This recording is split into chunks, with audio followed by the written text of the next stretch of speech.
الحمد لله نحمده ونستعينه ونستغفره ونؤمن به ونتوكل عليه ونعوذ بالله من شرور أنفسنا ومن سيئات أعمالنا من يهده الله فلا مضل له ومن يضلله فلا هادي له ونشهد أن لا إله إلا الله وحده لا شريك له لا ند له ولا ضد له ولا مثل له ولا مثيل له ولا مماثل له سرمدي أبدي أزلي دهري ديمومي لا أول له ولا آخر له ونشهد أن سيدنا وسندنا وحبيبنا وحبيب ربنا وطبيبنا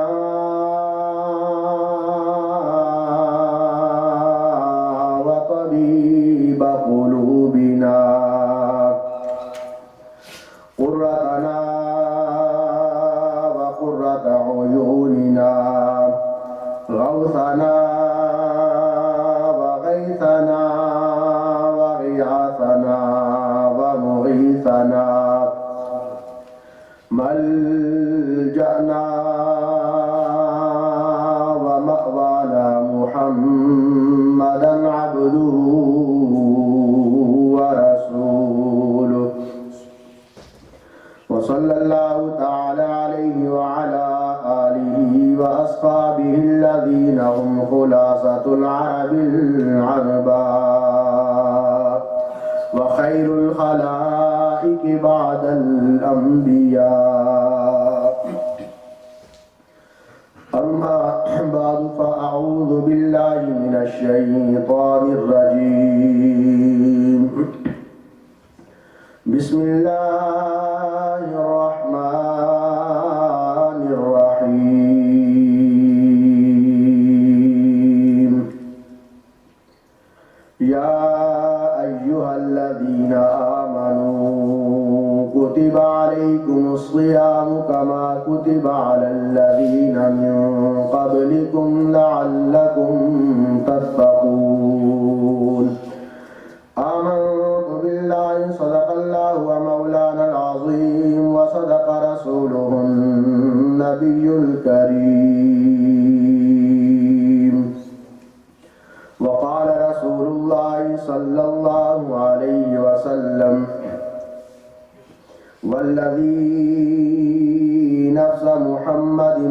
بيده لخلوف فم الصائم أطيب عند الله يوم القيامة من ريح المسك أو كما قال عليه الصلاة والسلام وقال الله تبارك وتعالى في شان حبيبه مخبرا وآمرا إن الله وملائكته يصلون على النبي يا أيها الذين آمنوا صلوا عليه وسلموا تسليما اللهم صل على سيدنا محمد وعلى آل سيدنا وأصحاب سيدنا ومولانا محمد وبارك وسلم وصل عليه الصلاة والسلام عليك يا سيدي يا رسول الله وعلى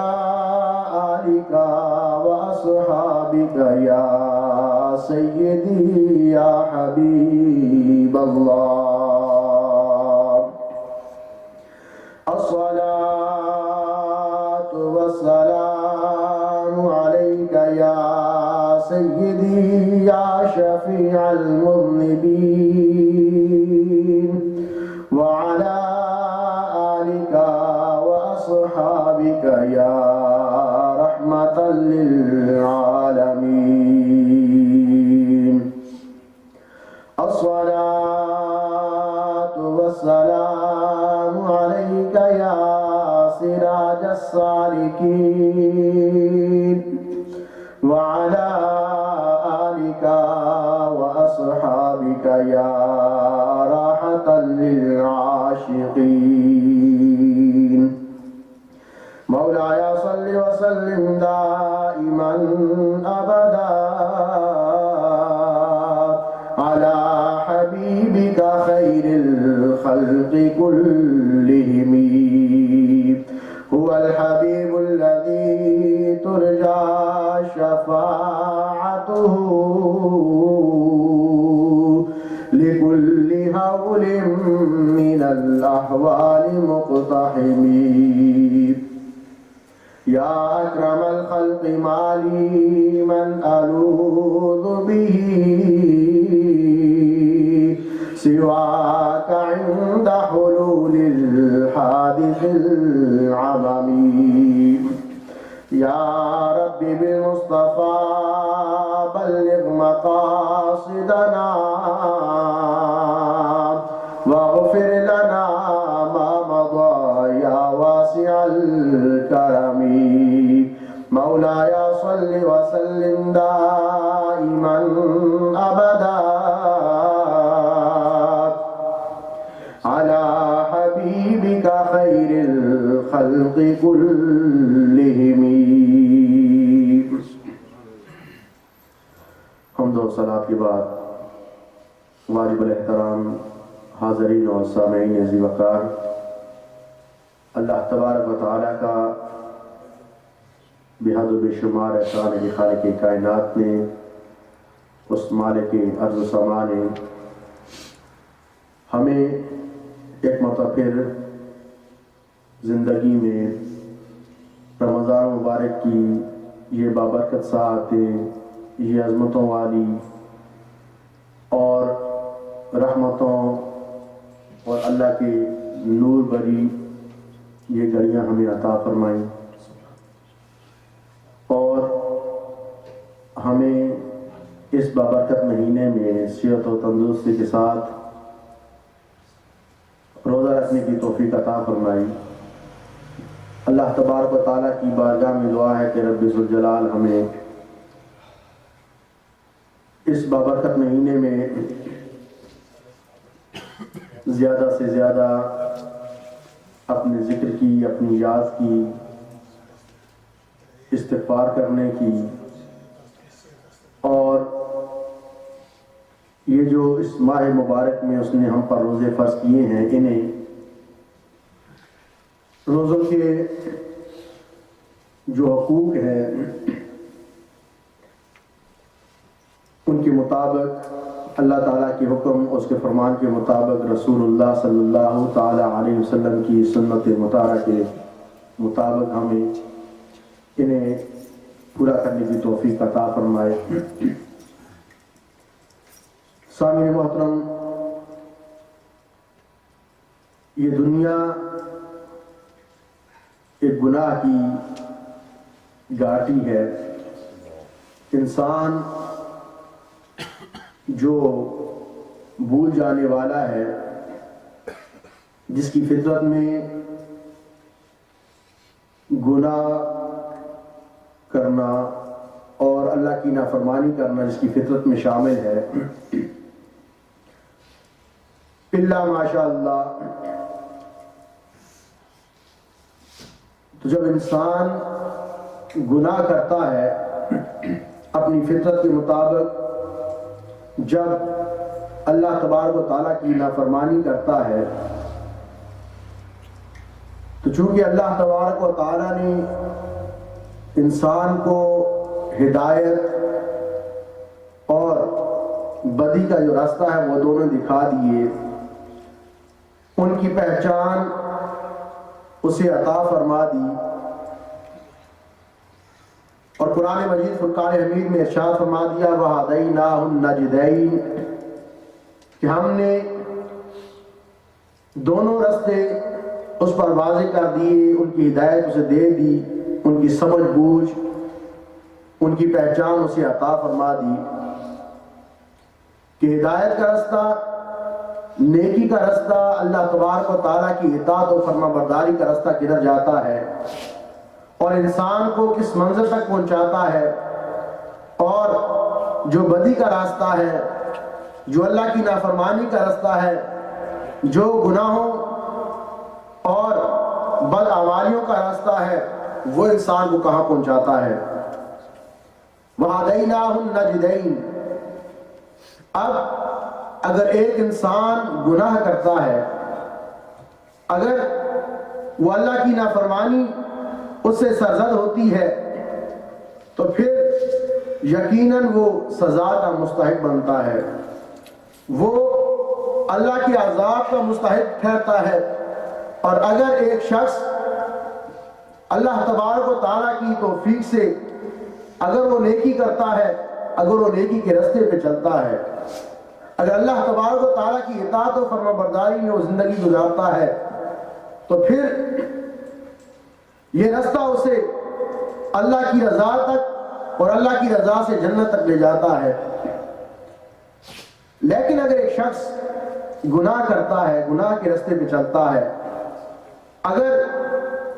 تاریکیوں میں کھو جاتا ہے، اب وہ سزا کا مستحق ٹھہرتا ہے، اب وہ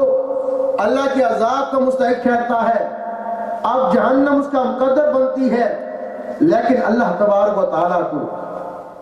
یہ بھی گوارا نہیں کہ میرا گناہگار بندہ گناہ کرنے کے بعد اسے کوئی موقع نہ ملے، میری نافرمانی کے بعد اسے کوئی چانس نہ ملے کہ وہ اپنے گناہوں کی معافی مانگے، اپنے گناہوں کی بخشش مجھ سے مانگے، اور میں اسے کوئی ایسا موقع دیے بغیر اسے جہنم میں داخل کر دوں، اسے عذاب میں مبتلا کر دوں۔ اللہ تبارک و تعالیٰ کی رحمت کو یہ بات گوارا نہ تھی، اللہ رب العزت کی رحمت کو ہرگز یہ بات گوارا نہ تھی۔ تو رب ذوالجلال نے اپنے بندوں کی بخشش اور مغفرت کے لیے انہیں بے شمار موقع عطا فرمائے، بے شمار انہیں مواقع عطا فرمائے کہ کسی طرح میرے بندے جو سیدھے راستے سے بھٹک چکے ہیں، جو میری نافرمانی کر رہے ہیں، جنہیں شیطان نے یا ان کے نفس نے بہلا کے پھسلا کے انہیں بدی کے راستے پہ چلا دیا ہے، میرے بندے کسی بھی وقت کسی بھی موقع پر وہ اس راستے سے ہٹ کے میری طرف آ جائیں، توبہ استغفار کر لیں، اپنے گناہوں کی معافی مانگ لیں، نیکی کر لیں۔ رب ذوالجلال نے بار بار یہ موقع عطا فرماتا ہے کہ کسی نہ کسی طرح اس کے بندے اس کی بارگاہ میں آ جائیں، اپنے گناہ کی معافی مانگ کر وہ جہنم کے عذاب سے، اللہ تبارک و تعالیٰ کے عذاب سے وہ اپنے آپ کو بچا لیں۔ تو رب ذوالجلال نے انہی مواقع میں سے، انہی اوقات میں سے، انہی اپنی رحمتوں میں سے ایک رحمت اپنے بندوں کو، خصوصاً امت محمدیہ کو رمضان کی صورت میں عطا فرمائی۔ اور جیسا کہ پہلے بھی کئی مرتبہ ذکر کیا جا چکا ہے، اور آپ قرآن مجید میں بار بار یہ آیت کریمہ پڑھتے ہیں، سنتے بھی ہیں کہ رب ذوالجلال ارشاد فرماتا ہے کتب علیکم الصیام کما کتب علی الذین من قبلکم، کہ یہ روزے تم پہ جو فرض کیے گئے ہیں یہ اسی طرح تم سے پہلی قوموں پر بھی فرض کیے گئے ہیں، تم سے پہلی امتوں پہ بھی یہ روزے فرض کیے گئے ہیں۔ یہ صرف تمہارے اوپر یہ واجب نہیں، فرض نہیں، بلکہ پہلی امتوں پہ بھی فرض کیے گئے ہیں۔ اب فرض کرنے کا مقصد کیا تھا؟ لعلکم تتقون، تاکہ تم متقی ہو جاؤ، تاکہ تم پرہیزگار ہو جاؤ، تمہیں رب ذوالجلال کا خوف حاصل ہو جائے، اللہ تبارک و تعالیٰ کا ڈر تمہارے دل میں پیدا ہو جائے، اور جو گناہوں کی دلدل میں تم پھنس چکے ہو، جو گناہوں کی راہ میں تم چل رہے ہو، جو تم میری نافرمانی کے راستے پہ چل چکے ہو، اس رستے سے ہٹ کر دوبارہ میں سیدھے رستے پہ آ جاؤ، صراط مستقیم پہ آ جاؤ، میری اطاعت و فرما برداری کی طرف آ جاؤ، اور آ کر مجھ سے اپنے گناہوں کی معافی مانگ لو، اپنے گناہوں کی معافی مانگ لو، استغفار کر لو۔ اس لیے روزے تم پہ فرض کیے گئے ہیں، تم متقی ہو جاؤ، تمہارے دل میں اللہ کا ڈر پیدا ہو جائے، اللہ تبارک و تعالیٰ کے ذات ساتھ تمہارا جو رشتہ ہے وہ رشتہ مضبوط ہو جائے۔ اگر وہ رشتہ تم توڑ چکے ہو یا اس رشتے کو تم کمزور کر چکے ہو، اگر تم اللہ تبارک و تعالیٰ کی بارگاہ سے دور نکل چکے ہو، تو میں نے تم پر روزے فرض کیے ہیں۔ یہ رمضان کا مہینہ میں نے تمہیں عطا کیا ہے تاکہ تم دوبارہ اللہ کی بارگاہ کی طرف آ جاؤ، تم گناہوں کی اس دلدل سے اپنے آپ کو نکال کر اللہ تبارک و تعالیٰ کی رحمت، اس کی مغفرت، اس کی بخشش، اس کی نورانیت میں آ جاؤ، اور اپنے آپ کو، اپنے باطن کو آ کر اللہ کے نور سے منور کر لو۔ اس لیے رمضان کے روزے تم پر فرض کیے گئے ہیں۔ کتب علیکم الصیام کما کتب علی الذین من قبلکم لعلکم تتقون، تاکہ تم متقی ہو جاؤ، تمہیں تقوی کی دولت حاصل ہو جائے، اللہ تبارک و تعالیٰ کا ڈر اور خوف، اور اس کی ذات کے ساتھ جو تمہارا رشتہ ہے وہ تو ہر وقت اس کی بارگاہ سے تمہیں صدائیں آتی رہتی ہیں، وہ تو ہر وقت اپنی رحمت کے دامن کو پھیلائے رہتا ہے اور یہ صدا دیتا رہتا ہے کہ جب بھی میرا بندہ میری طرف آتا ہے، جب بھی میرا بندہ میری بارگاہ میں آ کر سوال کرتا ہے، مجھ سے آ کے مانگتا ہے، اجیب دعوت الداعی اذا دعان، میں ہر وقت ہر سننے پکارنے والے کی پکار کا جواب دیتا ہوں۔ اس کی رحمت تو ہر وقت اپنا دامن پھیلائے اس کے بندوں کا انتظار کرتی رہتی ہے، کب اللہ تبارک و تعالیٰ کے بندے اس کی بارگاہ کی طرف آتے ہیں، کب کوئی بندہ اپنے دامن کو پھیلا کر اللہ تبارک و تعالیٰ کی بارگاہ میں دعا کرتا ہے، اس سے گناہوں کی معافی مانگتا ہے، اپنے گناہوں کی بخشش چاہتا ہے، بیماریوں سے شفا مانگتا ہے، کب کوئی بندہ آ کے رزق کی فراوانی اس سے طلب کرتا ہے، رب ذوالجلال کی رضا کا طالب ہوتا ہے، اس کی رحمت تو ہر وقت دامن پھیلائے کھڑی رہتی ہے۔ لیکن ایک ہم ہے کہ ہر وقت غفلت میں وقت گزار رہے ہیں، اللہ کی رحمتوں سے ہم وقت دور ہی چلے جاتے ہیں، لیکن رب ذوالجلال کی رحمتوں پہ قربان جائیں کہ ہر وقت ہمیں موقع عطا فرماتا ہے، بار بار ایسی گھڑیاں ہمیں عطا فرماتا ہے، اور پھر ان کی عظمتوں کا اعلان، ان گھڑیوں کی رفت اور شانوں کا اعلان قرآن مجید میں بھی فرماتا ہے، اپنے محبوب کی زبان سے حدیث مبارکہ میں بھی فرماتا ہے، تاکہ اس کے بندے اس کی بارگاہ کی طرف آ جائیں، تاکہ اس کے بندے اس کی رحمت سے مایوس نہ ہو۔ اور یہ اعلان بھی کرتا ہے کہ لا تقنطوا من رحمت اللہ، اللہ کی رحمت سے مایوس نہ ہو، نہ امید نہ ہو۔ اللہ تبارک و تعالیٰ بار بار یہ اعلان کرتا ہے کہ میں تمہیں ایسے مواقع عطا کر رہا ہوں، ایسی گھڑیاں عطا کر رہا ہوں، ایسے اوقات عطا کر رہا ہوں جن میں تم میری بارگاہ میں اگر آ کر سوال کرو گے، باقی اوقات میں اگر تم مانگو گے تمہیں ایک ملے گا، ان وقتوں میں آ کر، ان خصوصی گھڑیوں میں آ کر میری بارگاہ میں مانگو گے تو تمہیں ہزاروں گنا زیادہ اس کا ثواب ملے گا، ہزاروں گنا زیادہ تمہاری دعاؤں کو قبولیت عطا فرما ہوگی۔ اور پھر یہ ایسی گھڑیاں ہیں خصوصاً رمضان مبارک کی، یہ گھڑیاں جو رب ذوالجلال نے ہمیں عطا فرمائی ہیں۔ میرے آقا صلی اللہ علیہ وسلم فرماتے ہیں کہ یہ ایسا مہینہ ہے جس میں میری امت کو 5 خصلتیں ایسی عطا فرمائی گئی ہیں، اوتیت امتی 5 خصال، کہ میری امت کو 5 ایسی خصوصیات خصلتیں عطا فرمائی گئی ہیں رمضان مبارک کے مہینے میں، جو اس سے پہلے کسی امت کو عطا نہیں کی گئی۔ پہلے جتنی بھی امتیں تھیں ان پر روزے فرض کیے گئے، ان پر رمضان کے روزے اللہ تبارک و تعالیٰ نے فرض کیے تھے، انہیں حکم دیا کہ یہ روزے رکھو، صبح سے شام تک اپنے آپ کو کھانے پینے سے روکو، نفسانی خواہشات سے روکو، یہ ساری چیزیں رمضان کے روزے فرض کیے۔ لیکن میرے آقا صلی اللہ علیہ وسلم فرماتے ہیں کہ جو 5 خصوصیات اس رمضان کے مہینے میں اللہ تبارک و تعالیٰ نے میری امت کو عطا فرمائی ہے، اس سے پہلے کسی اور امت کو عطا نہیں فرمائی۔ فرمایا سب سے پہلی چیز جو اللہ تبارک و تعالیٰ نے رمضان کے مہینے کے صدقے میں میری امت کو عطا فرمائی، فرمایا وہ میری امت کے جو بھی میرے بندے، میرے غلام روزہ رکھیں گے، اس روزے دار کی جو منہ کی سمیل ہوتی ہے، بدبو ہوتی ہے، اللہ تبارک و تعالیٰ کے نزدیک اس کے منہ کی وہ خوشبو مسک کی جسے مشک کی خوشبو سے زیادہ اللہ تعالیٰ کے نزدیک پیاری ہے. اطیب من ریح المسک کی زیادہ پیاری ہے مسک کی خوشبو سے بھی. جب انسان روزہ رکھتا ہے اس کا معدہ خالی ہوتا ہے اور کچھ وقت گزرنے کے بعد اس کے منہ سے بدبو آنا شروع ہو جاتی ہے، اور اگر اس کے پاس کوئی دوسرا آدمی کھڑا ہو اس سے برداشت نہیں ہوتی کہ اس کے معدے سے جو سمیل آتی ہے. انسان اس سے نفرت کرتا ہے کہ معدہ خالی ہو جانے کی وجہ سے انسانی فطرت ہے کہ سمیل پیدا ہو جاتی ہے. لیکن قربان جائیے اس روزے دار کے روزے کی برکتوں پر اور اللہ تبارک و تعالیٰ کی رحمتوں پر کہ میرے آقا صلی اللہ علیہ وسلم ارشاد فرماتے ہیں کہ روزے دار کے منہ کی بو اللہ تبارک و تعالیٰ کے نزدیک مسک کی بو سے زیادہ پیاری ہے. یہ فضیلت رمضان المبارک کی برکت سے اور روزے کی برکت سے اللہ تبارک و تعالیٰ نے میرے آقا فرماتے ہیں میری امت کو عطا فرمائی ہے جو پہلے کسی امت کو عطا نہیں کی گئی. اور دوسری میرے آقا صلی اللہ علیہ وسلم فرماتے ہیں، دو روایات پڑھی گئی ہیں. ایک روایت میں میرے آقا صلی اللہ علیہ وسلم فرماتے ہیں کہ فرشتے روزے دار کے لیے سارا دن جب وہ روزہ رکھتا ہے افطار تک فرشتے اس کی مغفرت اور بخشش کے لیے دعا مانگتے رہتے ہیں. فرشتے اس کی بخشش کے لیے دعا کرتے رہتے ہیں. اور ایک حدیث حضرت ابو ہریرہ رضی اللہ تعالیٰ عنہ سے روایت کرتے ہیں کہ یستغفر لهم الحیتان حتی یفطروا، کہ میری امت جب روزہ رکھتی ہے تو سمندر میں مچھلیاں اس کی مغفرت اور بخشش کے لیے دعا کرتی ہیں یہاں تک کہ وہ بندہ وہ روزے دار روزہ افطار کرتا ہے. تو جب تک روزہ افطار کا وقت نہیں آتا میرے آقا صلی اللہ علیہ وسلم فرماتے ہیں سمندر کے اندر مچھلیاں سمندری مخلوق اس کی بخشش کے لیے دعا کرتی رہتی ہے. یہ برکت یہ رفعت اور عظمت میرے آقا فرماتے ہیں اللہ تبارک و تعالیٰ نے میری امت کو عطا فرمائی ہے. اور پھر روزے کی برکت سے میرے آقا صلی اللہ علیہ وسلم فرماتے ہیں ایک اور فضیلت جو رمضان مبارک کے مہینے میں میرے امتی کے لیے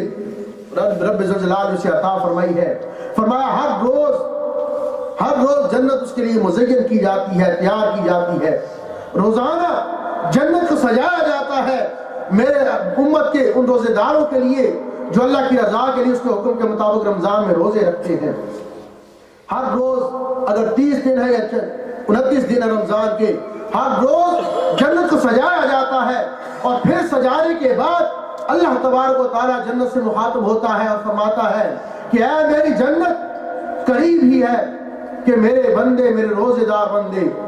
دنیا کی مصیبتوں کو چھوڑ کر انہیں اپنے سر سے اتار کر وہ تیرے اندر تشریف لے آئیں گے. دنیاوی جو مصیبتیں ہیں، جو تکلیفیں ہیں، جو بوجھ ہیں، انہیں قریب وہ چھوڑ کر وہ تیرے اندر تشریف لے آئیں گے. یہ فضیلتیں یہ عظمتیں میرے آقا صلی اللہ علیہ وسلم ارشاد فرماتے ہیں روزے کی برکت سے رمضان المبارک میں اللہ تبارک و تعالیٰ میری امت کو عطا فرماتا ہے. اور پھر ایک اور حدیث مبارکہ میرے آقا صلی اللہ علیہ وسلم ارشاد فرماتے ہیں، مختلف حدیث مبارکہ ہیں جن نے فرمایا کہ روزے دار کے منہ کی جو بو ہے وہ اللہ تبارک و تعالیٰ کے نزدیک مسک کی بو سے زیادہ پیاری ہے. اور ایک حدیث میں فرمایا قیامت کے دن جب ہوگا اس دن وہ بو جو روزے دار کے منہ سے آتی ہے قیامت کے دن کے بارے میں آتا ہے کہ قیامت کے دن وہ بو مسک کی بو سے زیادہ اللہ تبارک و تعالیٰ کی بارگاہ میں پیاری ہوگی. یہ فضیلتیں اللہ تبارک و تعالیٰ روزے دار کو عطا فرماتا ہے. اور پھر ایک بندہ جب روزہ رکھتا ہے ایمان اور احتساب کے ساتھ، ایمان کی حالت میں اور احتساب کے ساتھ، احتساب کا محدثین اکرام مطلب یہ بیان فرماتے ہیں کہ ثواب کی نیت سے، کہ اس کی نیت ثواب کی ہو اللہ کی رضا کے لیے جب وہ روزہ رکھتا ہے. میرے آقا نے فرمایا من صام رمضان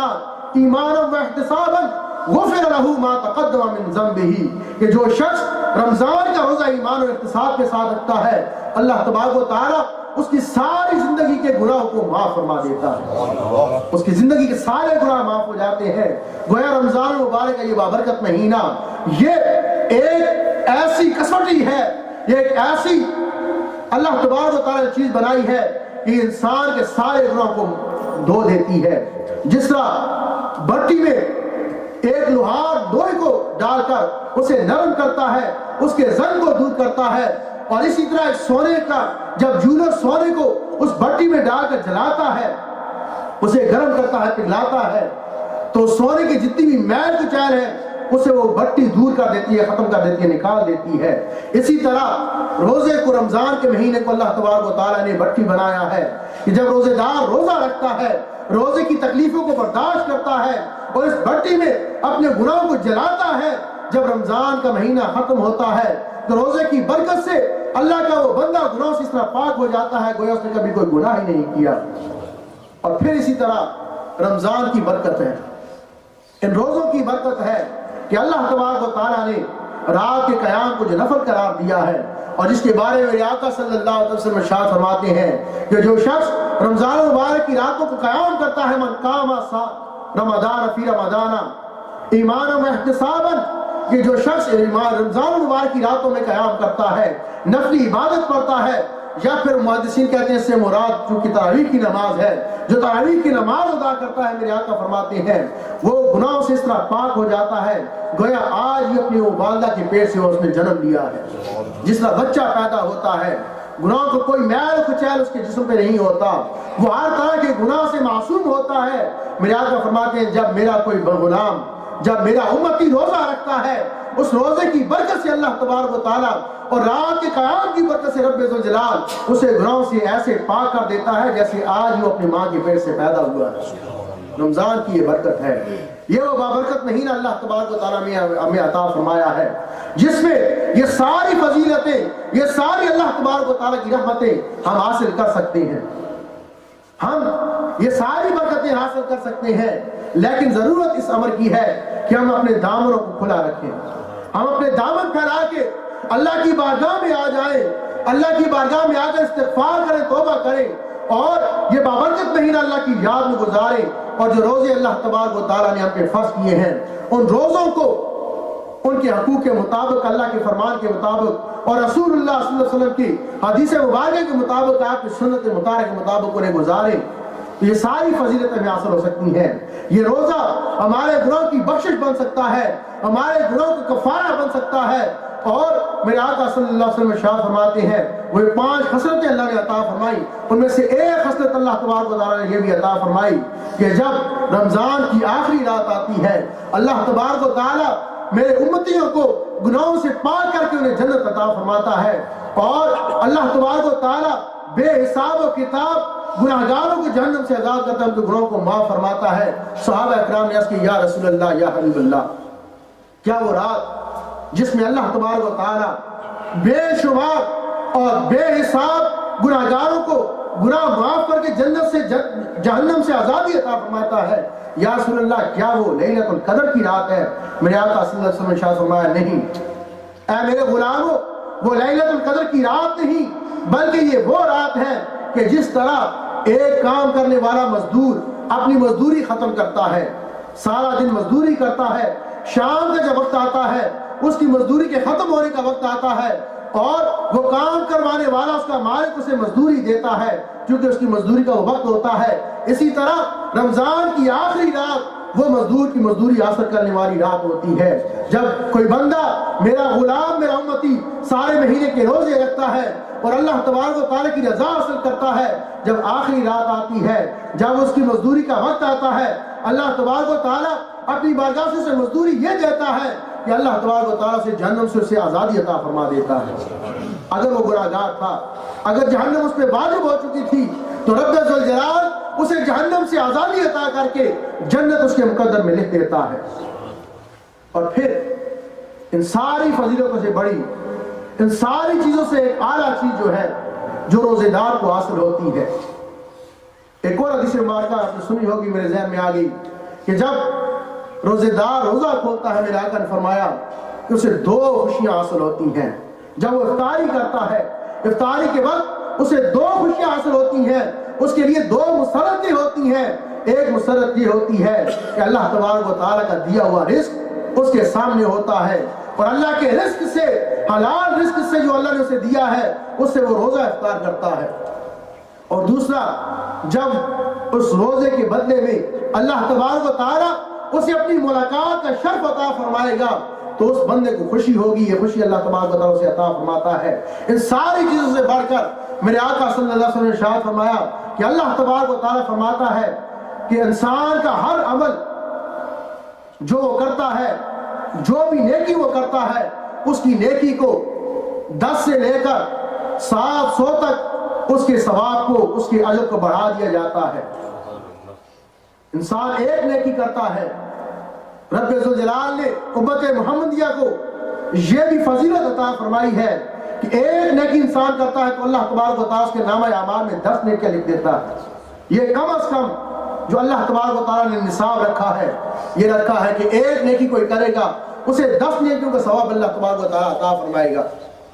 یہ نہیں کہ کسی نے ایک نیکی کی ایک ثواب ہے، یہ اللہ تبارک و تعالیٰ جو نصاب مقرر کیا ہے نیکی کا وہ یہ ہے کہ کم از کم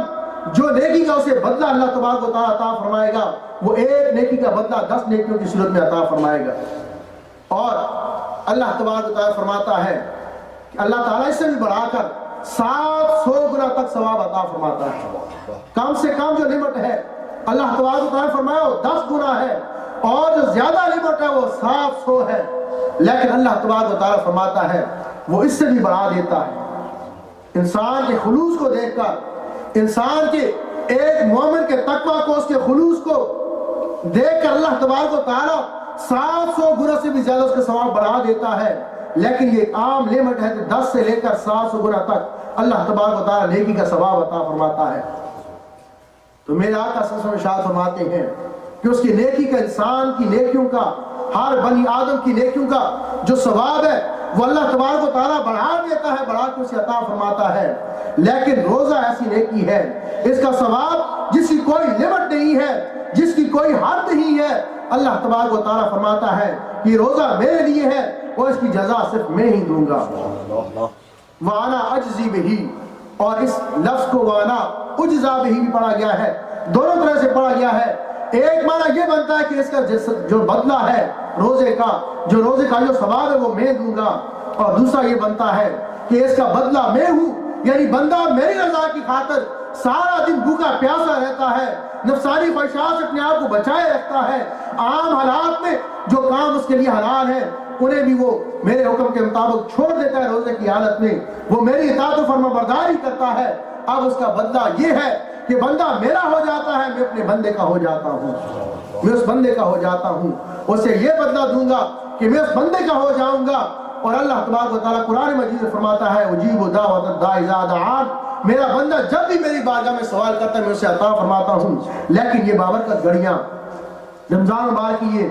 پر نور ساعتیں جو اللہ تبارک و تعالیٰ نے عطا فرمائی ہے، یہ اسی لیے عطا فرمائی ہے کہ اے بندے اگر تو میری بارگاہ سے دور چلا گیا ہے، اگر میری رحمتوں سے تو اپنے آپ کو تو نے دور کر لیا ہے، تو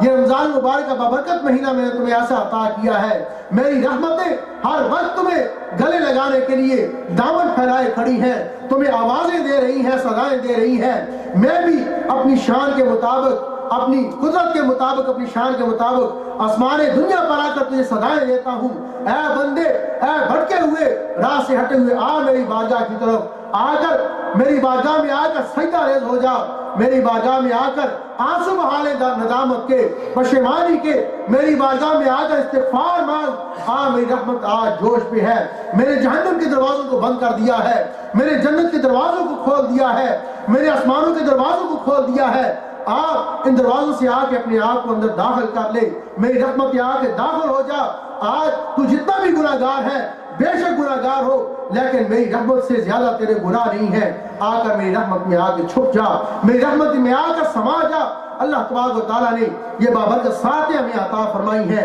یہ بابرکت مہینہ ہمیں عطا فرمایا ہے، اس کے شب و روز ہمیں عطا فرمائے ہیں، ہمیں ہماری بخشش کے لیے، ہماری مغفرت کے لیے کہ کسی طرح میرے بندے آئے میری بارگاہ میں آ کر اپنے گناہوں سے معافی مانگے، بخشش مانگے، تاکہ وہ جو جہنم میں نے بنائی ہے اس جہنم سے میرے بندے محفوظ ہو جائیں، اس جہنم کی اس قبر سے عذاب سے میرے بندے بچ جائیں۔ اللہ تبارک و تعالیٰ یہ بار بار یہ موقع ہمیں عطا فرماتا ہے، اور انہی مواقع میں سے رب ذوالجلال نے ہمیں ایک موقع پھر رمضان مبارک کا مہینہ یہ ہمیں عطا فرمایا ہے۔ سامعین محترم، سوچ کے اپنے گھرانوں میں جا کر، اور اگر جو دن گزر چکے ہیں، جیسے گزر چکے ہیں وہ گزر چکے ہیں، لیکن آئندہ جو دن، جو لمحے اللہ تبارک و تعالیٰ نے ہمیں اپنی زندگی میں عطا فرمائے ہیں، یا جو اللہ تبارک و تعالیٰ میں عطا فرما رہا ہے، ان میں ضرور اپنے اعمال پر توجہ کیجئے۔ میں بھی توجہ کروں اپنے اعمال پر، اپنے گریبانوں میں ہم جان کے اور دیکھیں کہ ہمارے شب و روز کیسے گزر رہے ہیں اور کیسے گزرنے چاہیے. ہمیں رسول اللہ صلی اللہ علیہ وسلم کی احادیث مبارکہ سے، آپ کی سنت مطالعہ سے ہمیں کیا طریقہ ملتا ہے کہ کس طرح یہ مہینہ گزارنا چاہیے، کس طرح یہ رمضان کے روزے گزارنے چاہیے، کس طرح شب و روز رمضان کے بسر کے ہونے چاہیے. ہمیں آج اس بات پہ غور کرنا چاہیے. اور اللہ تبارک و تعالیٰ کی بارگاہ میں دعا ہے کہ رب ذوالجلال جو لمحات باقی رہ گئے ہیں، جو دن باقی رہ چکے ہیں ہماری زندگی کے اور رمضان مبارک کے، اللہ تبارک و تعالیٰ ہمیں اپنی یاد گزارنے کی توفیق عطا فرمائے. اور جو بابرکت موقع اللہ تبارک و تعالیٰ نے عطا فرمائے ہیں، ان سے فائدہ حاصل کر کے رب ذوالجلال ہمیں اپنی بخشش کے، اپنی مغفرت کے سامان کرنے کی توفیق عطا فرمائے. اور اس حدیث کے اندر اس کے تحت آنے سے، اس کا سچ ہونے سے ہمیں محفوظ فرمائے کہ جس میں میرے آقا صلی اللہ علیہ وسلم نے ارشاد فرمایا کہ خاک آلودہ ہو وہ شخص جس نے اپنی زندگی میں رمضان کا مہینہ پایا اور اس بابرکت مہینے سے فائدہ حاصل کر کے وہ جہنم سے آزادی نہ حاصل کر سکا. اللہ تبارک و تعالیٰ ہمیں اپنی رحمتیں عطا فرمائے، اپنی رضا عطا فرمائے اور جہنم سے ہمیں نجات عطا فرمائے. وما علینا الا البلاغ المبین. سامعین محترم، سمندر ادا کرنے سے پہلے چونکہ باہر کافی احباب کھڑے ہیں، آگے کے تشریف لے آئیں. جو خالی جگہ ہے اسے پر کر لیجئے تاکہ باہر آنے والے حضرات کو جگہ میسر ہو سکے. برائے مہربانی جو جگہ سے پلیز پر کر لیں تاکہ جب جماعت کھڑی ہو اس وقت آپ کو ہلنے جلنے کی ضرورت نہ پڑے. جزاکم اللہ.